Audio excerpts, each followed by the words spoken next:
COVID restrictions, painful as they were, are thankfully now in the past in Britain. But in the Chinese capital, Beijing, a tough new clampdown has just begun to combat a drastic rise in cases. Since the middle of October, the daily caseload in China has been rising from just under 1,000 to nearly 30,000. This is fast approaching the peak back in April, which saw Shanghai enter a citywide lockdown for 2 months. Yesterday saw 2 confirmed deaths from COVID, adding to the 3 over the weekend, the first since the peak in spring.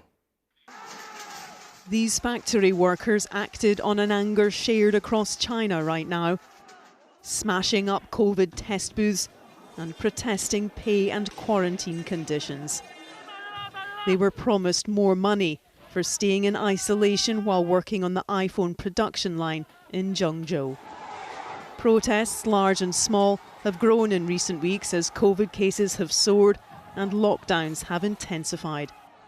When enforcing a policy is put above all else, young women can be tied up and humiliated for not wearing a mask. It is little wonder that emigration has become one of the most searched topics online. Young people who see no hope for their future, and the rich who fear their wealth is under threat from the Communist Party. For university graduates like David, it's not easy to leave. New passports are not being given to those without a work or study placement abroad. So for now, he is trapped. 我感觉是没有办法了。我感觉我目前是没什么办法了，感觉我很悲哀，你知道吧？我感觉我很悲哀，就是稍微有那么一点清醒，但是很穷。 At the Congress last month, Xi Jinping made it clear that under his continued rule, the country will seek a strict socialist agenda. That has made many Chinese millionaires and billionaires uneasy. We've spoken to 8 different relocation companies, and they all report an increase in inquiries from people wanting to emigrate.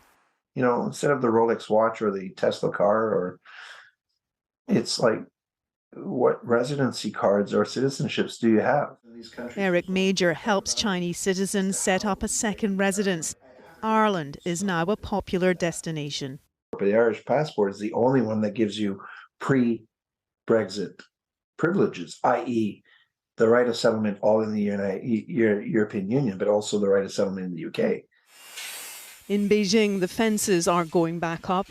Officials are reluctant to say, but the capital is in a de facto lockdown. Thousands are in quarantines, enforced by teams of workers in hazmat suits. This is the central business district, and its usually bustling streets are almost empty. Lockdowns and work from home orders have once again stifled the financial heart of Beijing. We've lost count of how many waves of this there have been, and it looks like there will be more to come.